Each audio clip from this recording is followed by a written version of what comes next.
ese momento. This is the 40 years of our enduring partnership, and 2027 we will celebrate our 50th anniversary of ASEAN-US relations. So thank you very much for this opportunity. Well, thank you very much. Appreciate it. Yeah, there's a great spirit here. You can feel it, and as President Trump has talked about. Thank you. Thank you. Take a couple of questions. Mr. Secretary, on the Caribbean, there are about some 10,000 U.S. forces there. That's more than you need to just strike boats. What is the Pentagon gearing up for that requires such a buildup? Well, we take the security of our hemisphere very seriously, in a way that, frankly, for far too long, previous administrations did not. The Western Hemisphere, our backyard, is important. The security of the American people is important, and we're showing that to the world right now. Narco-terrorists are on notice, and we have multiple ways and multiple platforms from which we can interdict. It's not just in the Caribbean, as people have seen, it's over in the Eastern Pacific as well, all up and down Central and South America. So we welcome the partnership with other nations. We've certainly moved assets to our hemisphere for a long time. Folks got used to U.S. forces only being somewhere else, a far-flung place. President Trump is reviving the idea that our own backyard is significant. We've allowed the poisoning of the American people for far too long. It's frankly self-defense. It's self-defense to understand that narco-terrorists, designated terrorist organizations, should not be able to operate with impunity in those waters. So this surge is intentional and ongoing, and we hope that ultimately it clears out, changes the dynamic in our own hemisphere. So I'm obviously not going to talk about the particulars of why troops are where in every circumstance, but they've got a clear mission and they're executing.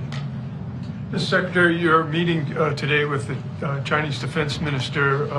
Understand that the topic of Taiwan came up. Could you comment on how you feel about the issue of Taiwan in relation to U.S.-China? Well, as I said to Admiral Dong as well, our position on Taiwan remains unchanged. And President Trump has said that as well. But the conversation was constructive. It was candid. I think it's important, military to military, that we have that relationship. And the tone was set at the top. And President Trump has engaged and has a great relationship with Chairman Xi. And Admiral Dong and I believe that we should have the same. So did we agree on everything? No. Did we disagree on some things? Sure.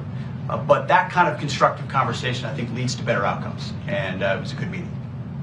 On nuclear testing, what type of testing is the Defense Department tasked with, and how soon? Well, we would work with the Department of Energy, but the President was clear. We need to have a credible nuclear deterrent. That is the baseline of our deterrence.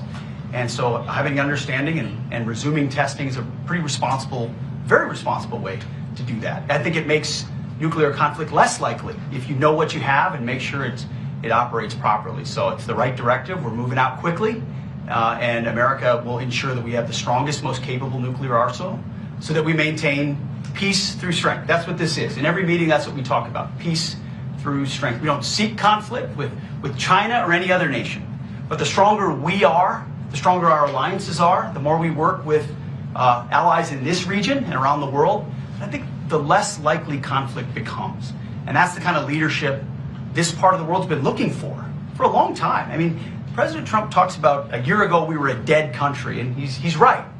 What you're seeing here is a revived spirit of allies and partners that look at an energized America, energized opportunities to work together, and the world takes notice of that. It creates a whole bunch of new opportunities, like we saw with Thailand and Cambodia and other peace deals that he's struck.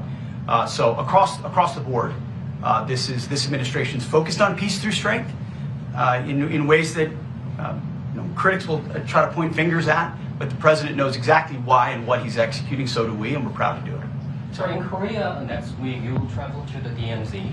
So will there be any message that you would like to deliver to North Korea? Well, the president has said time and time again he's open to discussions at that leader level. Obviously, our alliance with South Korea is long-standing, and I look forward to it. It'll be my first visit there, and we've got a lot of shared interests about how we look at that threat, but also the threats of the region. So I won't preview what that message will be specifically, and a lot of that is at President Trump's level to determine. But we certainly understand that threat.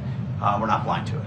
So. On the strikes, Ecuador decided not to prosecute one of the survivors of the previous strikes. Did the U.S. have enough evidence to identify that individual as a drug trafficker? And if so, why did the U.S. not try him in court? So we definitely have the evidence. One thing that's been highly misconstrued here is that in some way we don't know precisely who we're striking and why, what those affiliations are, what they're carrying, where they're going. As I've said before, just like Al-Qaeda in the Middle East, we understood that. We know how to map networks and hunt enemies of our country, terrorists, and in this case, that's what's happening. I mentioned this in another meeting too. There were moments in Iraq and Afghanistan when we were fighting terrorists where we would have to hand those terrorists over to a host nation and believe that they would prosecute them and want them to prosecute them. Sometimes, sadly, tragically, they wouldn't be held. We jokingly called it the Iraqi catch and release program, where there was no prosecution when there should have been. And frankly, it made our jobs more difficult and dangerous on the battlefield. Now you're having to relitigate that. In some cases, we understand by handing people over to host countries, they may treat that situation differently, even if we present that evidence. It's a risk you have to take, but it doesn't change how we're focusing on these narco-terrorists. They are the Al-Qaeda of the Western Hemisphere, and we will strike them wherever we find them. So thank you very much. I appreciate it. Thank you very much. Thank you. Secretary, are you presenting the evidence to Congress? Oh, we are presenting it to Congress. We have time and time again. On a bipartisan basis, they have been given the evidence directly. Hegseth